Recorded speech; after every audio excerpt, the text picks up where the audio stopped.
Muito bem. Impossibilitados de estarmos juntos presencialmente, estamos juntos espiritualmente, né? Cada um em suas casas, eu aqui na minha casa, você aí na sua casa, mas com certeza estamos aprendendo sobre a pessoa de Jesus e orando uns pelos outros.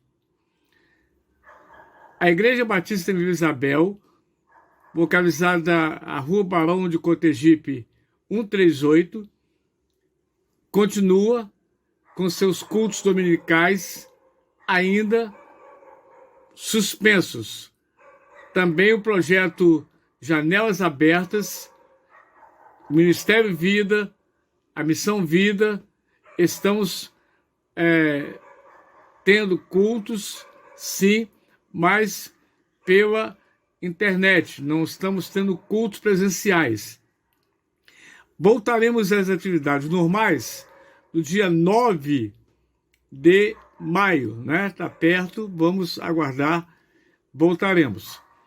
Mas nem por isso nós vamos deixar de estarmos juntos toda terça-feira, amanhã, também no culto dominical, às 9 horas, você pode acessar o YouTube e estaremos então cultuando ao nosso Deus. Eu gostaria de contar uma história para vocês que a Bíblia relata. Está no livro de Jó. Jó é o 18º livro da Bíblia, começando lá do Gênesis. A Bíblia conta a história desse homem. Ele morava numa cidade chamada Uz. U-Z, não confundir com Ur. Ur é outra cidade, a cidade de Abraão, o pai da fé. Ele morava nessa cidade, ele tinha 7 filhos e 3 filhas. E a Bíblia diz que ele era muito rico. Era o homem mais rico do Oriente. Seus filhos se reuniam sempre. Ele criou seus filhos numa estrutura familiar muito boa. Então, seus filhos também eram bem de vida, possuíam fazendas e muito dinheiro. E seus filhos, vez por outra, a Bíblia não diz de quanto em quanto tempo, mas eles se reuniam para estarem festejando, sempre na casa de um ou de outro. Pelo que a Bíblia diz, essa iniciativa era do filho primogênito. Em síntese, eles se reuniam. E nessas festas, eles contavam histórias, eles comiam, bebiam, se divertiam, convidavam seus empregados, os empregados estavam lá, era muita gente, não é? Então, assim eles levavam a vida. E a Bíblia conta que, determinado dia, esse homem, de nome Jó, que a Bíblia diz que é um homem reto, um homem justo diante de Deus, um homem que não fazia trapaça nenhuma. Ele enriqueceu à custa do seu trabalho, à custa do suor do seu rosto. Seus filhos um dia estavam reunidos na casa do filho primogênito. E, de repente, veio um vento muito forte da além do deserto. A Bíblia diz. Pelo que a Bíblia diz, foi mais ou menos um tornado. Porque até a casa que eles estavam reunidos, o vento jogou no chão. Derrubou tudo. Acabou com tudo. E todos os filhos e filhas de Jó morreram nesse acontecimento. Então alguém conseguiu escapar.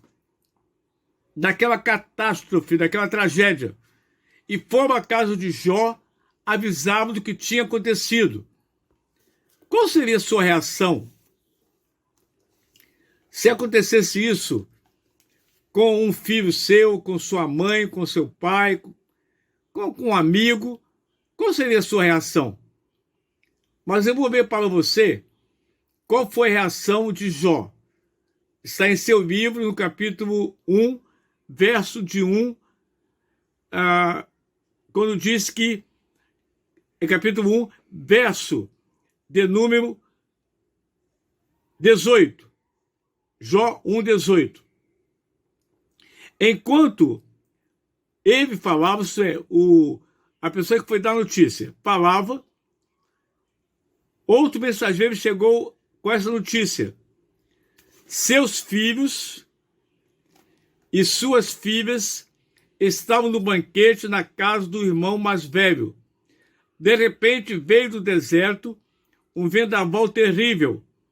Atingiu a casa de todos os lados, a casa desabou e todos seus filhos morreram. Só eu escapei para lhe contar. Olha a reação de Jó, meus amados.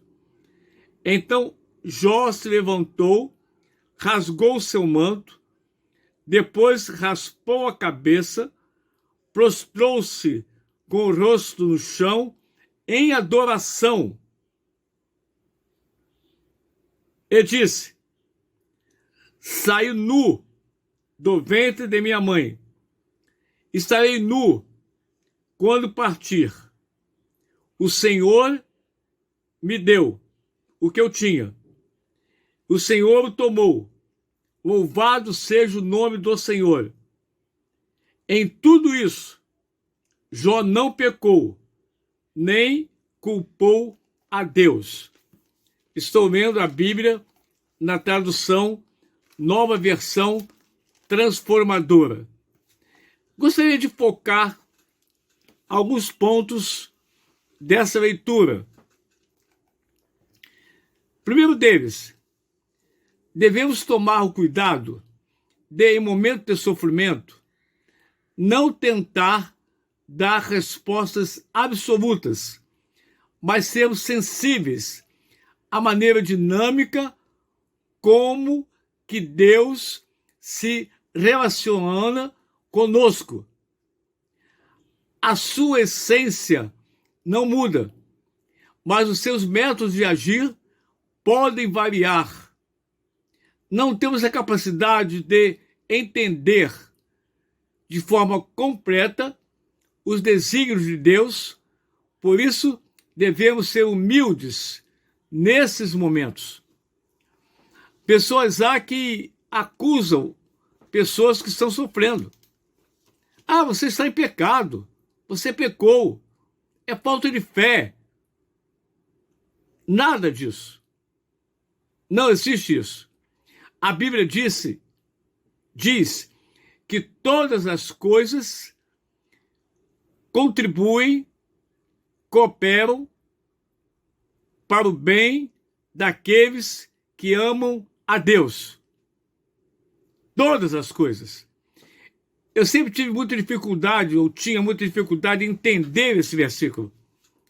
Mas depois eu passei a entender que Deus tem as razões dele. E eu não discuto com Deus. Quem sou eu, né? Ele fez, está feito, acabou. Eu tenho que entender, eu tenho que aceitar, sabendo que ele quer o melhor para mim. Nem sempre nós entendemos a hora o que Deus faz. Mas mais à frente, vamos entender. E se eu não entender aqui, só vou entender no céu e ponto final. Eu não tenho dúvida nenhuma em aceitar isto. Jó também não teve dúvida nenhuma. Ele disse: olha, eu saí nu do ventre da minha mãe, eu não vou levar nada, mortal não tem bolso, não é? E ponto final. Ele não blasfemou contra Deus. Ele não culpou a Deus do que estava acontecendo. Aprendamos com Jó a agirmos assim. Outro ponto que eu gostaria de focar aqui é que não devemos julgar nem nos irritarmos com as pessoas que, no sofrimento, elas exteriorizam seus sentimentos. E sentimentos, às vezes, que não são os meus, os seus sentimentos. Volto a dizer, isso não é falta de fé. Devemos respeitar, ouvir com paciência, ajudar nesses momentos essas pessoas. Devemos ter a sabedoria, demonstrar amor e firmeza doutrinárias ao mesmo tempo. Pois foi aqui que os amigos de Jó mais erraram.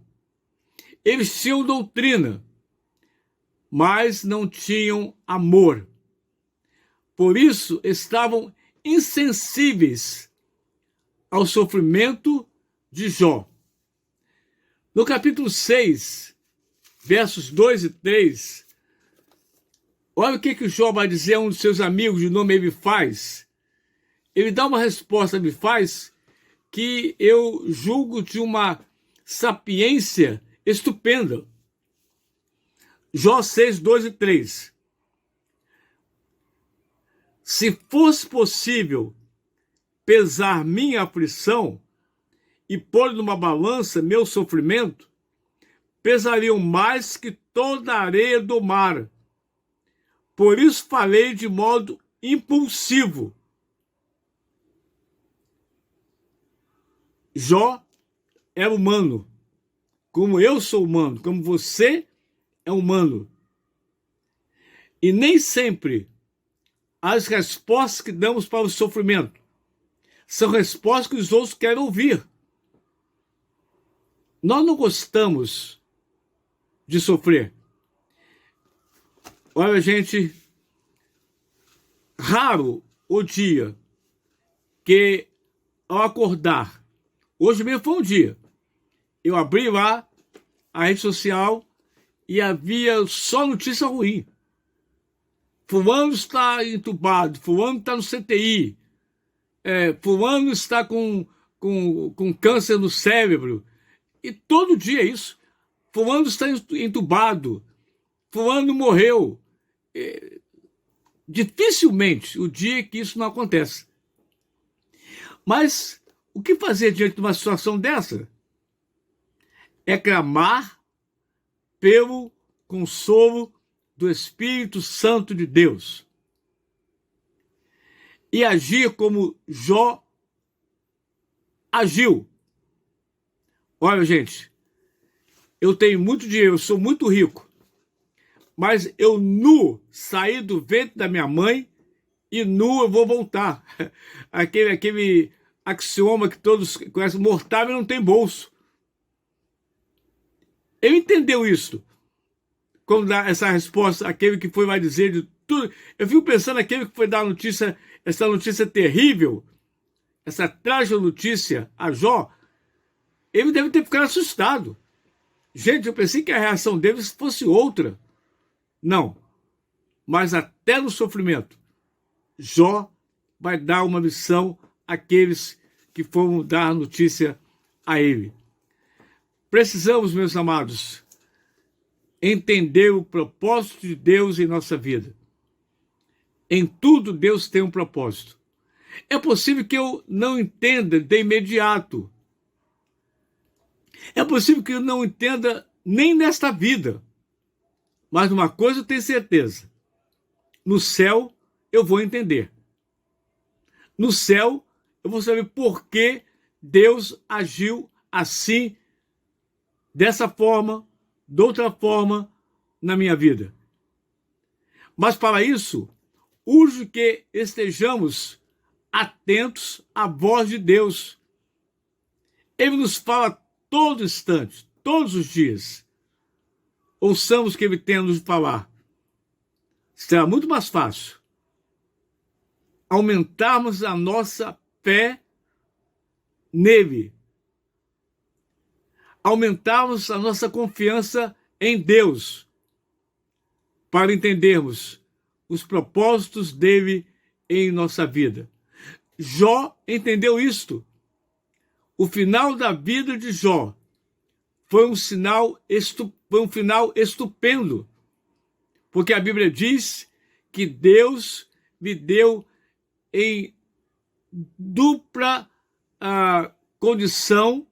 Deus foi sobejo, Deus foi autêntico com ele em tudo aquilo que ele possuía antes. Oh, que maravilha! Quando entendemos e aceitamos o sofrimento. Sofrimento não é bom. Ninguém gosta de sofrer. Mas estamos passando por sofrimento. Precisamos entender que Deus tem um propósito em nosso sofrimento.